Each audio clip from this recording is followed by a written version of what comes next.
ನಮಸ್ಕಾರ. ಎಲ್ಲರೂ ಹೇಗಿದ್ದೀರಾ? ಎಲ್ಲರೂ ಚೆನ್ನಾಗಿದ್ದೀರಾ ಅಂತ ಅಂದ್ಕೊಂಡಿದ್ದೀನಿ. Welcome back to journey with ಜ್ಯೋತಿ.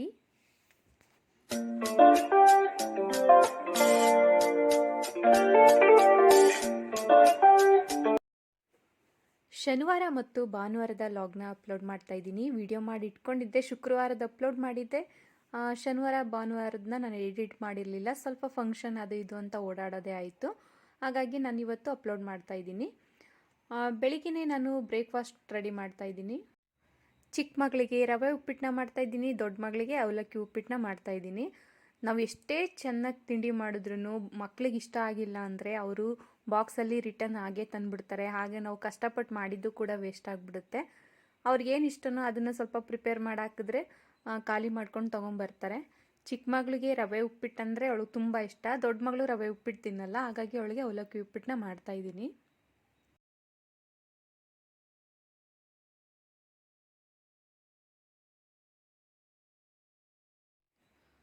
ಮಕ್ಕಳು ಸ್ಕೂಲ್ಗೆ ಹೋಗೋ ಟೈಮಲ್ಲಿ ಸ್ವಲ್ಪ ಲೇಟಾಗಿ ಎದ್ಬಿಟ್ರು ತಾಯಂದಿರು ತುಂಬ ಗಡಿಬಿಡಿ ಅನಿಸ್ಬಿಡುತ್ತೆ. ನನಗೆ ಶನಿವಾರ ಆಗಿದ್ದು ಅದೇನೆ. ಸ್ವಲ್ಪ ಲೇಟಾಗಿ ಎದ್ದಿದ್ದೆ, ತುಂಬ ಹಿಂಸೆ ಆಗೋಯ್ತು, ತುಂಬ ಗಡಿಬಿಡಿ ಆಗೋಯ್ತು. ಅವತ್ತೇನಾದರೂ ನಮ್ಮ ಯಜಮಾನರು ನನಗೆ ಸಹಾಯ ಮಾಡಿರಲಿಲ್ಲ ಅಂದರೆ ತುಂಬಾ ಹಿಂಸೆ ಆಗಿಬಿಡೋದು ನನಗಂತೂ. ಇಲ್ಲಿ ಮೊದಲನೇದಾಗಿ ಗ್ಲಾಸ್ಗೆ ಹಾಲು ಕಾಯಿಸಿ ಹಾರ್ಲಿಕ್ಕೆ ಇಟ್ಬಿಡ್ತಾ ಇದ್ದೀನಿ. ಅದಾದ ನಂತರ ರವೆ ಎಲ್ಲ ಹುರ್ಕೊಂಡು ಉಪ್ಪಿಟ್ಟಿಗೂ ಕೂಡ ರೆಡಿ ಮಾಡ್ತಾ ಇದ್ದೀನಿ. ಈ ಕಡೆ ಅವಲಕ್ಕಿಗೂ ಕೂಡ ಒಗ್ಗರಣೆ ಹಾಕ್ತಾ ಇದ್ದೀನಿ. ಅವತ್ತು ನಮ್ಮ ಯಜಮಾನ್ರು ಏನಾದರೂ ಸಹಾಯ ಮಾಡಿರಲಿಲ್ಲ ಅಂದಿದ್ರೆ ನಾನು ಯಾವ ತಿಂಡಿನೂ ಮಾಡೋಕ್ಕಾಗ್ತಾ ಇರಲಿಲ್ಲ, ಹೋಟ್ಲಿಂದ ತರಿಸಾಕ್ಬೇಕಾಗೋದು. ಅವ್ರು ಸ್ವಲ್ಪ ಈರುಳ್ಳಿ, ಟೊಮೊಟೊ, ಕೊತ್ತಂಬರಿ ಸೊಪ್ಪೆಲ್ಲ ಹಚ್ಕೊಟ್ರು. ಹಾಗೆ ಉಪ್ಪಿಟ್ಟು ಕೂಡ ಬೇಗ ರೆಡಿ ಆಯಿತು. ಇಲ್ಲಿ ಅವಲಕ್ಕಿ ಪ್ರಿಪೇರ್ ಮಾಡ್ತಿರೋ ಹಂಗೆ ಉಪ್ಪಿಟ್ಟು ಸ್ವಲ್ಪ ಎಲ್ಲ ಬೇಗ ರೆಡಿ ಆಗಿತ್ತಲ್ಲ, ಅದನ್ನು ಸ್ವಲ್ಪ ತಟ್ಟೆಗೆ ಹಾಕಿ ಮಕ್ಳಿಗೂ ಕೂಡ ತಿನ್ನಿಸ್ತಾಯಿದ್ರು ಅವ್ರು ರೆಡಿ ಆಗೋ ಅಷ್ಟರಲ್ಲಿ. ನನ್ನ ಚಿಕ್ಕ ಮಗಳು ಸ್ವಲ್ಪ ಲೇಟು, ಅವಳು ಎದ್ದೋಳೋದು ಲೇಟು, ಅವಳು ರೆಡಿ ಆಗೋದು ಲೇಟು. ದೊಡ್ಡವಳಂತೂ ಸ್ವಲ್ಪ ಬೇಗ ಎದ್ದು ರೆಡಿಯಾಗಿ ನಿಂತ್ಕೊಂಡ್ಬಿಡ್ತಾಳೆ. ಚಿಕ್ಕವಳಂತೂ ನಾವು ಸ್ವಲ್ಪ ಬೆದರಿಸ್ತಾ ಇರಬೇಕು, ಅವಳಿಗೆ ಬೈತಾ ಇರಬೇಕು, ಎದ್ದೋಳು ರೆಡಿ ಆಗು, ಆಗ ಮಾಡು ಈಗ ಮಾಡು ಅಂತ ಅವಳನ್ನ ನಾವು ಇದು ಮಾಡ್ತಾನೆ ಇರಬೇಕು. ಇಲ್ಲ ಅಂದರೆ ಸೋಂಬೇರಿಯಾಗಿ ಕುತ್ಕೊಂಡ್ಬಿಡ್ತಾಳೆ.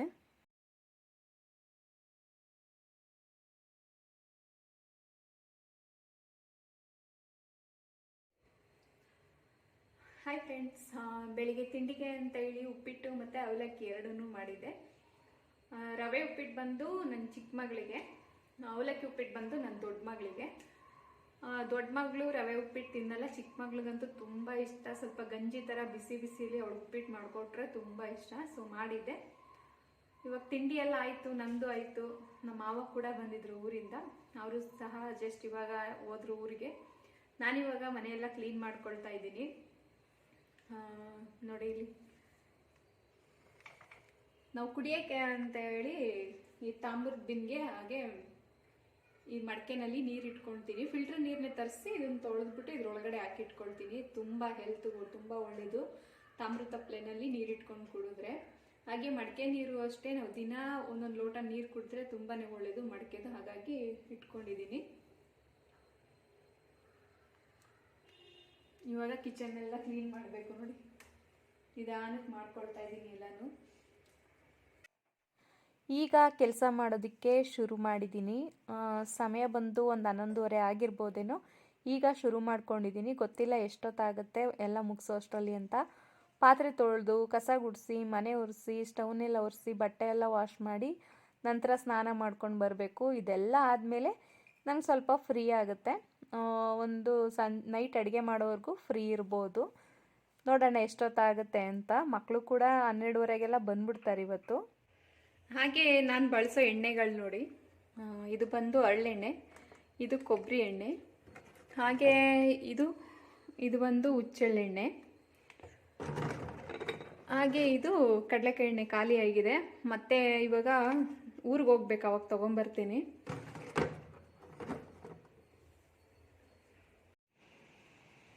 ಫ್ರೆಂಡ್ಸ್, ಮನೆಯೆಲ್ಲ ಕ್ಲೀನ್ ಆಯಿತು. ಸುಮಾರು ಒಂದು 2:30 ಆಯಿತು. ಯಾಕಂದರೆ ಸ್ವಲ್ಪ ದೊಡ್ಡ ಮನೆಯೇ, ಎಲ್ಲ ಹರಡ್ಬಿಟ್ಟಿರ್ತಾರೆ ಮಕ್ಕಳುಗಳು. ಅದನ್ನೆಲ್ಲ ಕ್ಲೀನ್ ಮಾಡಿ ಒರೆಸಿ ಗುಡಿಸೋ ಅಷ್ಟರಲ್ಲಿ ಇಷ್ಟು ಟೈಮ್ ಆಗುತ್ತೆ. ಎಲ್ಲ ಪೂರ್ತಿ ಕ್ಲೀನ್ ಮಾಡಿದ್ದೀನಿ. ಈಗ ಹೋಗಿ ಸ್ನಾನ ಮಾಡ್ಕೊಂಡು ಬಂದರೆ ನನಗೆ ಸ್ವಲ್ಪ ಸಂಜೆವರೆಗೂ ಫ್ರೀ ಸಿಗುತ್ತೆ.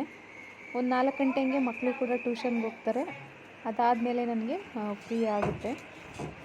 ಸ್ವಲ್ಪ ಬಟ್ಟೆ ಮಡ್ಚೋದಿದೆ, ಸ್ನಾನ ಮುಗಿಸ್ಕೊಂಡು ಬಂದು ಮಡಚಬೇಕು. ಅದನ್ನೆಲ್ಲ ಈ ರೂಮಲ್ಲಿ ಹಾಕಿರ್ತೀನಿ. ಅದನ್ನು ಬಂದು ಆಮೇಲೆ ಮಡ್ಚ್ಕೊಂಡ್ರೆ ಆಯಿತು ಅಂತ ಹೇಳಿ ಸ್ನಾನಕ್ಕೆ ಹೊರಟೆ. ಫ್ರೆಂಡ್ಸ್, ನೋಡಿದ್ರಲ್ಲ ನಮ್ಮ ಮನೆಯೆಲ್ಲ ಹೇಗೆ ಕ್ಲೀನ್ ಆಗಿದೆ ಅಂತ. ಇವಾಗ ಹೋಗಿ ಸ್ನಾನ ಮುಗಿಸ್ಕೊಂಡು ಬಂದರೆ ಅಲ್ಲಿ ಕಂಪ್ಲೀಟ್. ಸ್ವಲ್ಪ ಇನ್ನು ಸಂಜೆವರೆಗೂ ರೆಸ್ಟ್ ಸಿಗುತ್ತೆ ನನಗೆ. ಆಮೇಲೆ ನೈಟ್ ಅಡುಗೆ ಮಾಮೂಲಿ ಅದೇ ರೊಟೀನ್. ನೈಟ್ ಅಡುಗೆ ಮಾಡೋದು ಮತ್ತು ಕಿಚನ್ ಕ್ಲೀನ್ ಮಾಡೋದು ಅದೇ ರೊಟೀನ್. ಮತ್ತು ಭಾನುವಾರದಿಂದ ವಿಡಿಯೋನ ಕಂಟಿನ್ಯೂ ಮಾಡಿದ್ದೀನಿ. ಒಂದು ಗೃಹ ಪ್ರವೇಶ ಇತ್ತು. ನನ್ನ ಸ್ಕೂಲ್ ಹಾಗೆ ಕಾಲೇಜ್ ಫ್ರೆಂಡ್ ಮೇಘ ಅಂತ. ಅವ್ರ ಮನೆ ಗೃಹ ಪ್ರವೇಶಕ್ಕೆ ಕಾಲೇಜಾಗೆ ಸ್ಕೂಲ್ ಫ್ರೆಂಡ್ಸ್ ಎಲ್ಲರೂ ಇನ್ವೈಟ್ ಮಾಡಿದ್ಲು. ಅಲ್ಲಿಗೆ ಹೋಗಿದ್ವಿ. ಮಧ್ಯೆ ಯೆಲ್ಲೋ ಕಲರ್ ಸ್ಯಾರಿ ಹಾಕಿದಳಲ್ಲ, ಅವಳು ಸುಕನ್ಯಾ ಅಂತ. Red colour sari Saraswati. ನಾವೆಲ್ಲ ಹೈಸ್ಕೂಲಿಂದನೂ ಕೂಡ ಫ್ರೆಂಡ್ಸ್. ಇವಾಗ ಎಲ್ಲರೂ ಬಂದಿದ್ದೀವಿ. ಮುಂದೆ ಇನ್ನೂ ಬರ್ತಾರೆ, ಅವ್ರನ್ನೂ ಕೂಡ ತೋರಿಸ್ತೀನಿ. ಇವಳೇ ಮೇಘ ಅಂತ. ಮನೇನ ತುಂಬ ಚೆನ್ನಾಗಿ ಕಟ್ಸಿದ್ರು. ಡೂಪ್ಲೆಕ್ಸ್ ಕಟ್ಸಿದ್ದು ಚೆನ್ಸಂದ್ರ ಹತ್ರ. ಹಾಗೆ ದೇವರ ಅಲಂಕಾರ ಕೂಡ ತುಂಬಾ ಚೆನ್ನಾಗಿ ಮಾಡಿದರು. ತೋರಿಸ್ತೀನಿ ನೋಡಿ. ಹಾಗೆ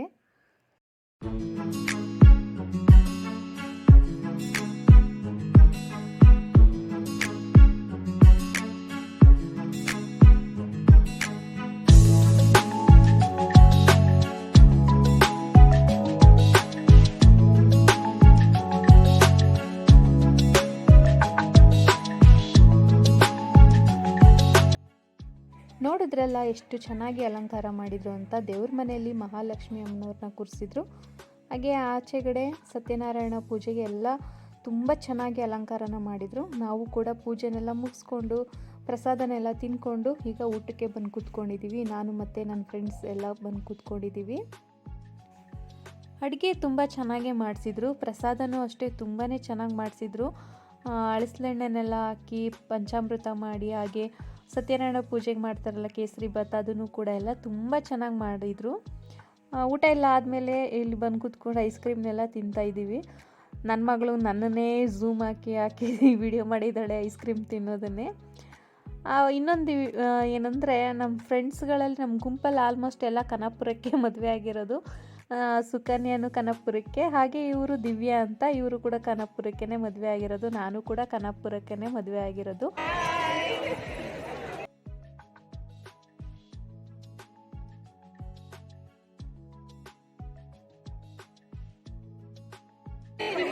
Hi, I'm from London. My name is Teju. And this is Sindhu from Bharata. I am from Australia always.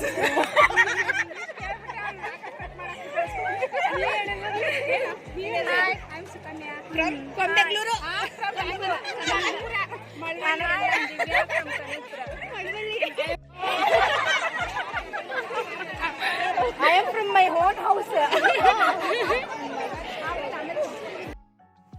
ನಾವು ಈ ಥರ ಹೊರಗಡೆ ಹೋದಾಗ ಎಲ್ಲ ಫ್ರೆಂಡ್ಸ್ ಸಿಕ್ಬಿಟ್ರೆ ಎಷ್ಟು ಖುಷಿ ಆಗುತ್ತಲ್ವ. ತಮಾಷೆ ಮಾಡೋದು, ಮಾತಾಡೋದು ತುಂಬಾ ಚೆನ್ನಾಗಿರುತ್ತೆ ಟೈಮ್ ಸ್ಪೆಂಡ್ ಮಾಡಲಿಕ್ಕೆ ಮಾತ್ರ. ನಂತರ ನಾವಿಲ್ಲಿ ಅರ್ಶಿನ ಕುಂಕುಮನ ತಗೊಂಡು ಮನೆಗೆ ಹೊರಡೋಣ ಅಂತ ಬಂದ್ವಿ. ಜೋರು ಮಳೆ ಬರ್ತಿತ್ತು ಆಚೆ. ಸರಿ ಅಂದ್ಬಿಟ್ಟು ಸ್ವಲ್ಪ ಹೊತ್ತು ಒಳಗಡೆ ಕೂತ್ಕೊಂಡು ಆಮೇಲೆ ಹೊರಟ್ವಿ. ತುಂಬಾ ಚೆನ್ನಾಗಿತ್ತು ಫಂಕ್ಷನ್ಸ್ ಎಲ್ಲ. ಹಾಗೆ ಫ್ರೆಂಡ್ಸ್ಗಳನ್ನ ಮೀಟ್ ಮಾಡಿದ್ದು ಎಲ್ಲ ತುಂಬಾ ಖುಷಿ ಆಯಿತು. ನಿಮಗೂ ಕೂಡ ಇದೇ ಥರನ ಫ್ರೆಂಡ್ಸ್ ಜೊತೆ ಸಿಕ್ಬಿಟ್ರೆ ಇದೇ ಥರ ತಮಾಷೆ ಮಾಡಿಕೊಂಡು ಇದೇ ಥರ ಸ್ವಲ್ಪ ಟೈಮ್ ಸ್ಪೆಂಡ್ ಮಾಡ್ತೀರಾ? ಕಮೆಂಟ್ ಮಾಡಿ. ಆಲ್ಮೋಸ್ಟ್ ನಾವೆಲ್ಲ ಒಂದೇ ಏಜವರು. ಇಯರ್ನ ಲೆಕ್ಕ ತಗೊಂಡ್ರೆ 92, 93 ಅಂದರೆ 92, 93ನೇ ಇಸ್ವಿಯಲ್ಲಿ ಎಲ್ಲ ಹುಟ್ಟಿದ್ದು. ಫ್ರೆಂಡ್ಸ್, ಗೃಹ ಪ್ರವೇಶ ಎಲ್ಲ ಮುಗಿಸ್ಕೊಂಡು ಆಗಲೇ ಬಂದು ಇವಾಗ ನಾನು ನೈಟ್ ಊಟಕ್ಕೆ ರೆಡಿ ಮಾಡ್ತಾ ಇದ್ದೀನಿ. ನನ್ನ ಫ್ರೆಂಡ್ಸ್ ಕೂಡ ಎಲ್ಲ ಮನೆಗೆ ಬಂದಿದ್ದರು. ನಾನು ವಿಡಿಯೋ ಮಾಡ್ಕೊಳಕ್ಕಾಗಲಿಲ್ಲ ಅಷ್ಟೇ. ಇವಾಗ ಎಗ್ ರೈಸ್ ಮಾಡೋಣ ಅಂತ ರೆಡಿ ಮಾಡ್ತಾ ಇದ್ದೀನಿ. ಹೊರಗಡೆನೇ ತರಿಸೋಣ ಅಂತ ಅಂದ್ಕೊಂಡೆ, ಬಟ್ ಬೇಡ, ಯಾಕೋ ಹೊರಗಡೆ ಫುಡ್ ತಿನ್ನೋದು ಬೇಡ, ಮನೇಲಿ ಮಾಡ್ಕೊಳ್ಳೋಣ. ಸುಮ್ಮನೆ ಮಲ್ಕೊಂಬಿಟ್ರೆ ಸೋಂಬೇರಿ ಥರ ಅನಿಸ್ಬಿಡುತ್ತೆ. ಸೋಂಬೇರಿ ಥರ ಉಟ್ಕೊಂಡ್ಬಿಟ್ಟು ಎದ್ದೊಳಕ್ಕೂ ಆಗಲ್ಲ. ಮಲ್ಕೊಳ್ಳೋದು ಬದಲು ಎದ್ದು ಬಂದು ಅಡುಗೆನಾದರೂ ಮಾಡ್ಕೊಳ್ಳೋಣ, ಹೋಟ್ಲು ಕೊಡೋ ದುಡ್ಡಾದರೂ ಮಿಕ್ಕುತ್ತೆ, ಹಾಗೆ ಆರೋಗ್ಯನೂ ಚೆನ್ನಾಗಿರುತ್ತೆ ಅಂತೇಳಿ ಪ್ರಿಪೇರ್ ಮಾಡ್ತಾ ಇದ್ದೀನಿ. ಎಗ್ ರೈಸ್ಗೆ ಎಲ್ಲ ಪ್ರಿಪೇರ್ ಮಾಡ್ಕೊತಾ ಇದ್ದೀನಿ. ಆಲ್ರೆಡಿ ದಪ್ಪ ಮೆಣಸಿನ್ಕಾಯಿ ಕಟ್ ಮಾಡಿ ಇಟ್ಕೊಂಡಿದ್ದೀನಿ. ಈಗ ಈರುಳ್ಳಿನ ಸಣ್ಣದಾಗಿ ಹಚ್ಕೊತಾ ಇದ್ದೀನಿ. ಹಾಗೆ ಸ್ವಲ್ಪ ಕರಿಬೇವು ತೊಗೊಂಡಿದ್ದೀನಿ. ಹಾಗೆ ಸ್ವಲ್ಪ ಕೊತ್ತಂಬರಿ ಸೊಪ್ಪು, ಸ್ವಲ್ಪ ಸಾಕು. ಇದ್ರ ಜೊತೆ ಸ್ವಲ್ಪ ಪೆಪ್ಪರ್ ಪುಡಿ, ಅಂದರೆ ಮೆಣಸಿನ ಪುಡಿ, ಹಾಗೆ ಒಣಮೆಣಸಿನ್ಕಾಯಿ ಪುಡಿ, ಸ್ವಲ್ಪ ನಿಂಬೆಹಣ್ಣಿದ್ರೆ ಚೆನ್ನಾಗಿರುತ್ತೆ ಎಗ್ ರೈಸು. ಇಷ್ಟೇ. ಸೋಯಾ ಸಾಸ್ ಇದ್ರೆ ಒಂದು ಸ್ವಲ್ಪ ಸೋಯಾ ಸಾಸ್ ಕೂಡ ಹಾಕೋಬಹುದು, ಚೆನ್ನಾಗಿರುತ್ತೆ. ಇದೆಲ್ಲ ಕಟ್ ಮಾಡಿ ಇಟ್ಕೊಂಡು ಸ್ವಲ್ಪ ಪಾತ್ರೆಗಳಿದೆ, ಅದನ್ನ ತೊಳೆದ್ಬಿಡ್ತೀನಿ. ಅಷ್ಟರಲ್ಲಿ ರೈಸ್ ಕೂಡ ರೆಡಿ ಆಗುತ್ತೆ. ಅಷ್ಟೆಲ್ಲ ಮನೆಯವರು ಬರ್ತಾರೆ, ಮೊಟ್ಟೆ ತರ ಕೇಳಿದ್ದೀನಿ. ಎಗ್ ರೈಸ್ ಮಾಡ್ಕೊಂಡ್ರೆ ಬಿಸಿ ಬಿಸಿ ಎಗ್ ರೈಸು ಸೂಪರ್ ಆಗಿರೋ ಒಂದು ಊಟ ಮನೇಲೆ ರೆಡಿ ಆಗಿಬಿಡುತ್ತೆ.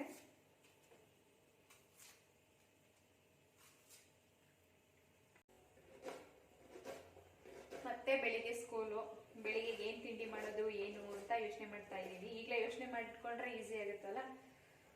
ಚಪಾತಿ ಕುಂಬಳಕಾಯಿ ಪಲ್ಯ ಮಾಡೋಣ ಅಂತ ಅನ್ಕೊಂಡಿದ್ದೀನಿ. ಪಾತ್ರೆ ಎಲ್ಲ ತೊಳೆದ್ಬಿಟ್ಟು ಹಿಟ್ಟು ಕೂಡ ಕಲಸಿ ಇಟ್ಬಿಡ್ತೀನಿ, ಚಪಾತಿ ಹಿಟ್ಟು.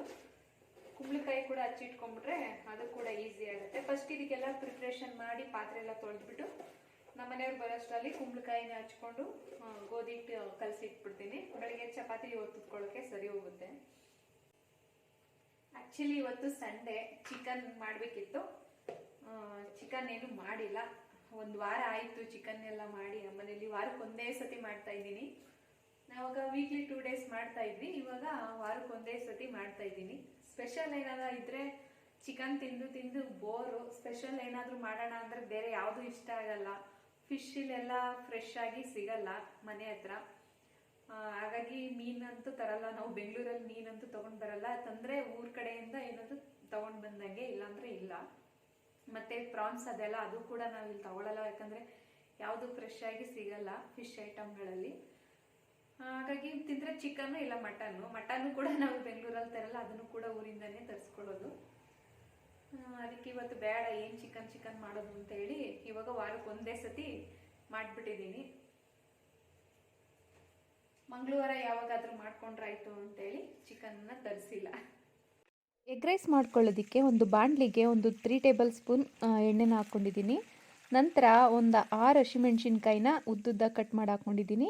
ಸ್ವಲ್ಪ ಕರಿಬೇವಿನ ಸೊಪ್ಪು, ಹಾಗೆ ಸಣ್ಣದಾಗಿ ಹಚ್ಚಿಟ್ಕೊಂಡಿರುವಂಥ 2 ಈರುಳ್ಳಿ, 1 ಸ್ಪೂನ್ ಪುಡಿ ಉಪ್ಪನ್ನ ಸೇರಿಸ್ಕೊಂಡು ಸ್ವಲ್ಪ ಫ್ರೈ ಮಾಡ್ಕೊಳ್ತೀನಿ. ಜಾಸ್ತಿ ಫ್ರೈ ಮಾಡೋದೇನು ಬೇಕಾಗಿಲ್ಲ.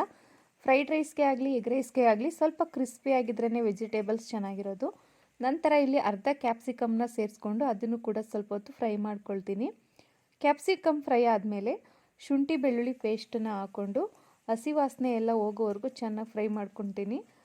ಶುಂಠಿ ಬೆಳ್ಳುಳ್ಳಿ ಪೇಸ್ಟ್ ಮಾತ್ರ ಹಸಿ ವಾಸನೆ ಹೋಗೋವರೆಗೂ ನಾವು ಫ್ರೈ ಮಾಡ್ಕೊಳ್ಳೇಬೇಕು, ಇಲ್ಲಾಂದರೆ ಅದರದ್ದೇ ಫ್ಲೇವರ್ ಉಳ್ಕೊಂಬಿಡುತ್ತೆ.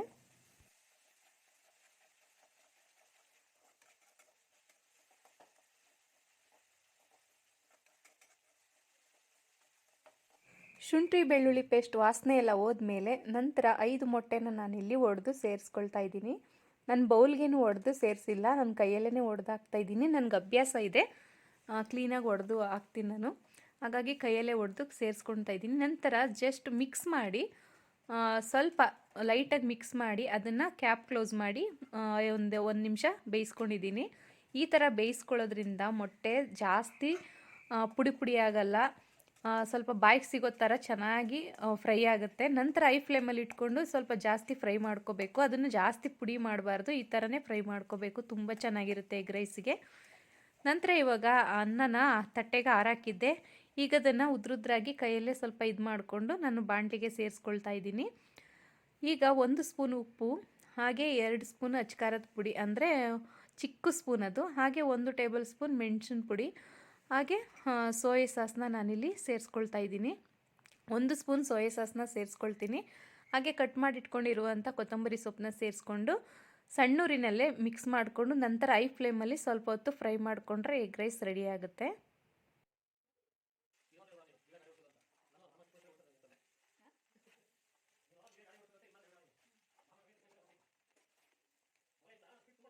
ಇದನ್ನು ಮಾಡೋದಕ್ಕೆ ನಂಗೆ ಜಾಸ್ತಿ ಟೈಮ್ ಕೂಡ ಹಿಡಿಲಿಲ್ಲ. ಕುಕ್ಕರಲ್ಲಿ ರೈಸ್ಗೆ ಇಟ್ಬಿಟ್ಟು ಎಲ್ಲ ವೆಜಿಟೇಬಲ್ಸ್ ಕಟ್ ಮಾಡಿಕೊಂಡೆ, ಅಷ್ಟರಲ್ಲಿ ರೆಡಿ ಆಯಿತು.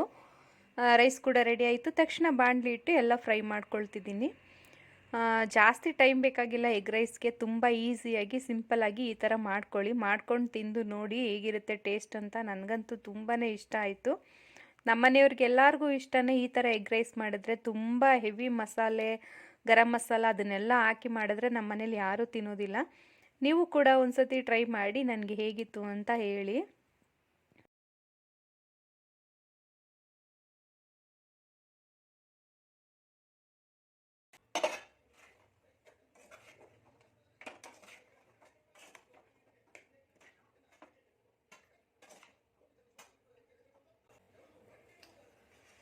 ಫ್ರೆಂಡ್ಸ್, ಎಗ್ ರೈಸ್ ರೆಡಿ ಆಯಿತು. ಟೇಸ್ಟ್ ಮಾಡಿ ಹೇಳ್ತೀನಿ ಹೆಂಗಿದೆ ಅಂತ.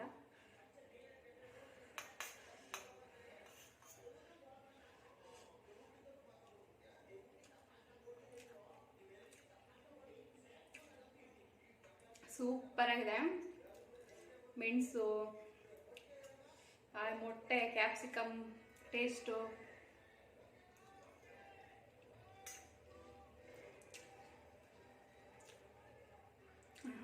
ಸೂಪರ್ ಆಗಿದೆ. ಮೆಣಸನ್ನ ಸ್ವಲ್ಪ ಪೂರ್ತಿ ನುಣ್ಣಗೆ ಮಾಡಿಲ್ಲ ನಾನು, ಗುಟಾಣಿಲಿ ಸ್ವಲ್ಪ ಬಾಯಿಗೆ ಸಿಗೋ ಥರನೇ ಪುಡಿ ಮಾಡಿ ಹಾಕಿದ್ದೀನಿ. ಅದು ಬಾಯಿಗೆ ಸಿಗ್ತಿದೆ. ಚಳಿಗೂ ಖಾರ ಸೂಪರ್ ಆಗಿದೆ. ನೀವು ಒಂದ್ಸರಿ ಟ್ರೈ ಮಾಡಿ ಫ್ರೆಂಡ್ಸ್. ಈ ವ್ಲಾಗ್ನ ಇಲ್ಲಿಗೆ ಎಂಡ್ ಮಾಡ್ತಾ ಇದ್ದೀನಿ. ಮತ್ತೆ ಮುಂದಿನ ವ್ಲಾಗಲ್ಲಿ ನಾನು ಮತ್ತೆ ನೀವು ಭೇಟಿಯಾಗೋಣ. ಅಲ್ಲಿವರೆಗೂ ಎಲ್ರಿಗೂ ಧನ್ಯವಾದ.